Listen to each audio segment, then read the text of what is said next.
Before I start this video, very, very big shout out to South Pole of Sports, one of my mates who is a very, very passionate United fan. Also talks about Major League Baseball, I think, and also the MLS, I think, as well. Big fan of those. Big fan of United, like I said. So make sure you check him out. Make sure you subscribe to him and so show him some love, show him some support, and yeah, do that, and it will make my day as well as definitely make his day. So please do that. Thank you very much. Thank you. Thank you.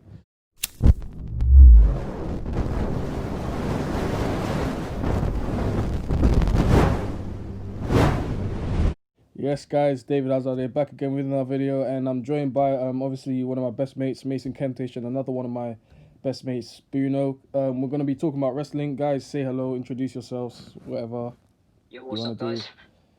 Yeah, how you doing?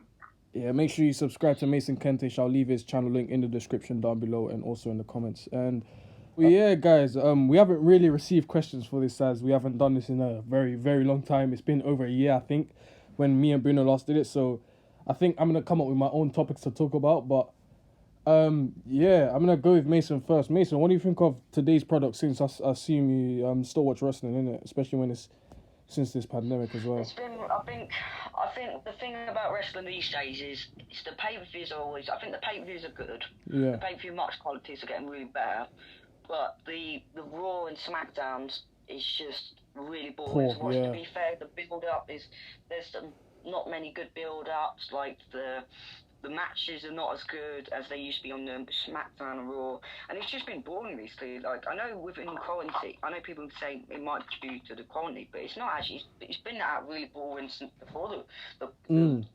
coronavirus thing was happening. So I think what they need to do is make Raw and SmackDown better, because the shows has just not been great. It's been boring to watch, to be honest.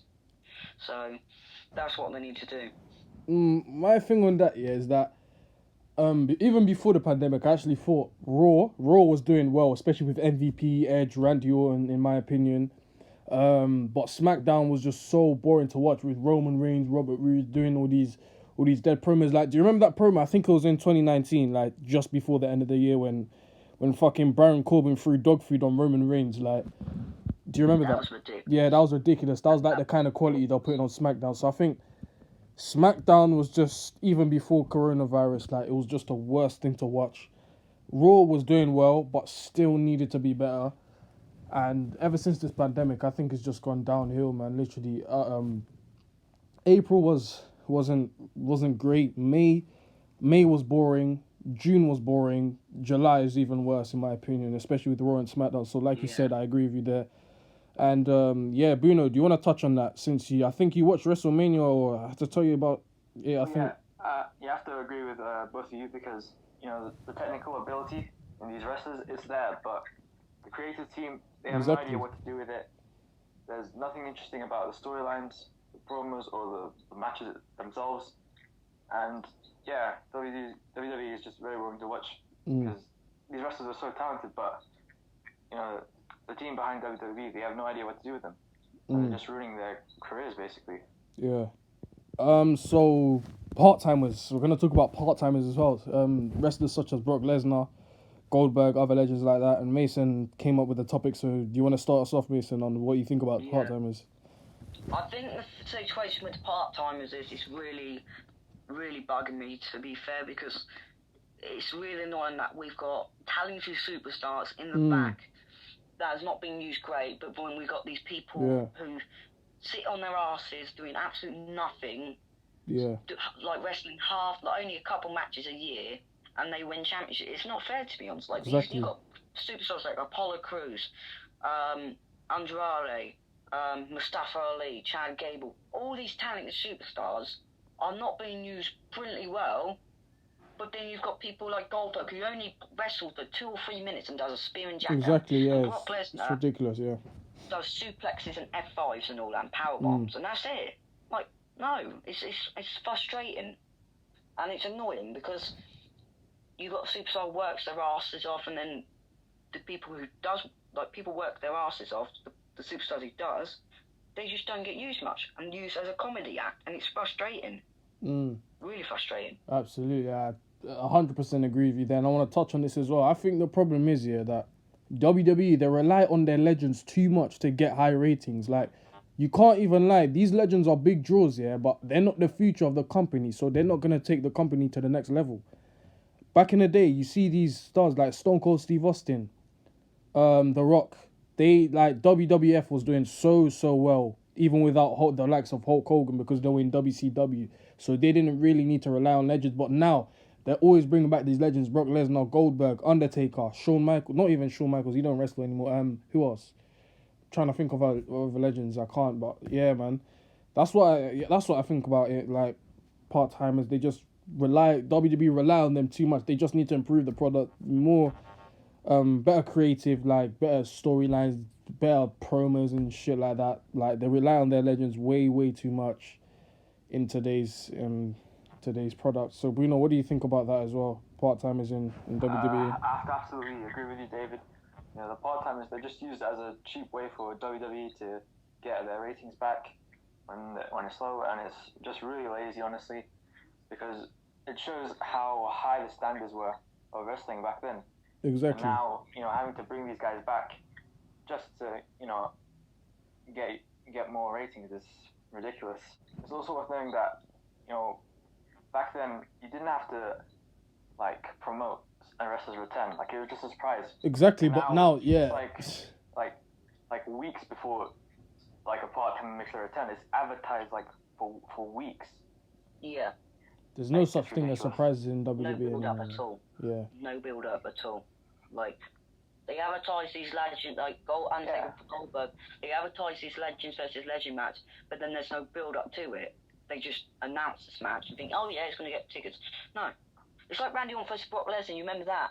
That was, yeah, maybe hype because it was a dream match, but there was no build-up to it. There was a little bit of build-up, but not too much of a build-up. Only Randy Orton fucking going to Raw and then RKOing Brock Lesnar. I think that was the only build-up. That's it. Yeah. So. Yeah.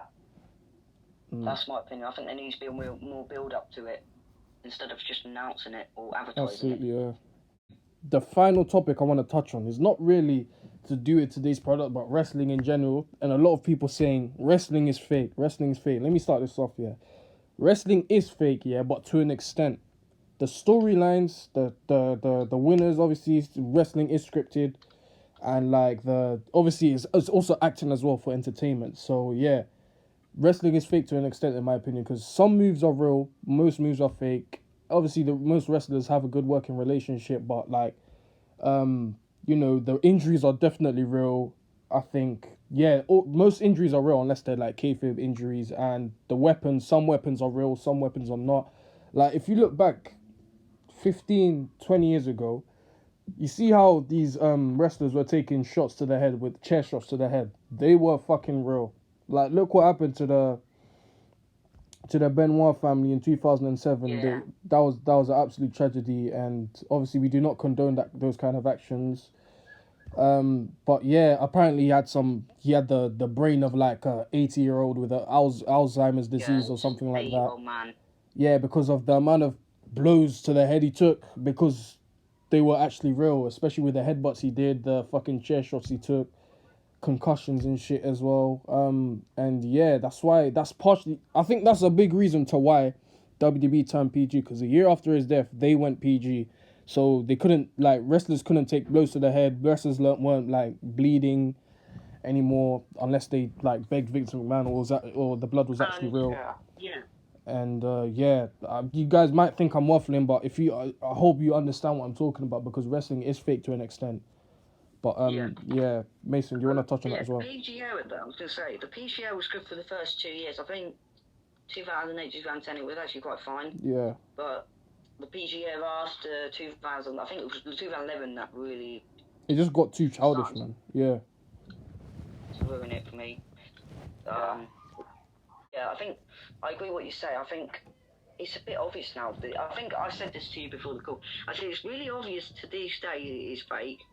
But then back in the day, it didn't really look fake. Exactly. We used to always think, everyone who used to watch it back in the day would think wrestling was real because of how authentic it was. But now it's just like you said, so obvious that it's fake. Buno, do you want to touch on this as well? It's much more toned down.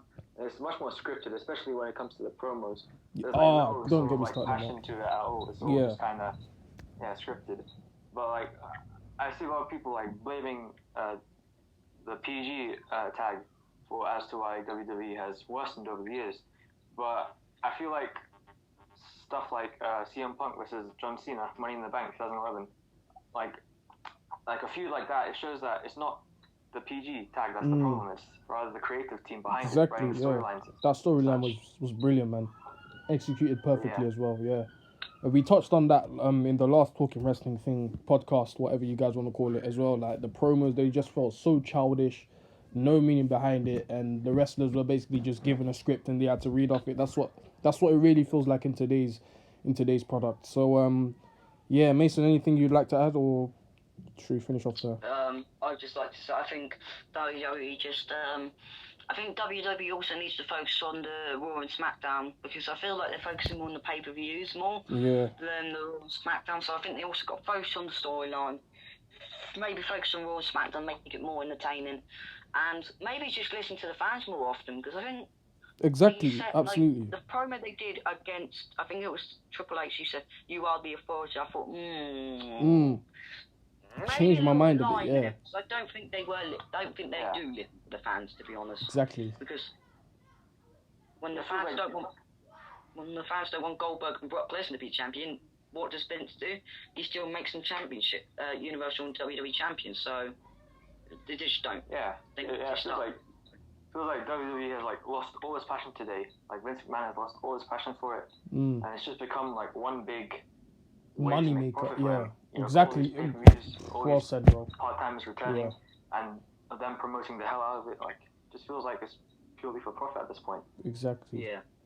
Brilliant talk today, lads. Guys, we're gonna end it there. Thank you guys so much for joining. I appreciate you taking your time to do this for YouTube. Make sure, like I said, make sure you subscribe to Mason Kentish, and also make sure you subscribe to Southpaw Love Sports. I'll leave his channel link in the description down below and also in the comments. And I'll see you guys in the next video. Take care of yourselves. Stay home. Stay safe. See ya. See ya.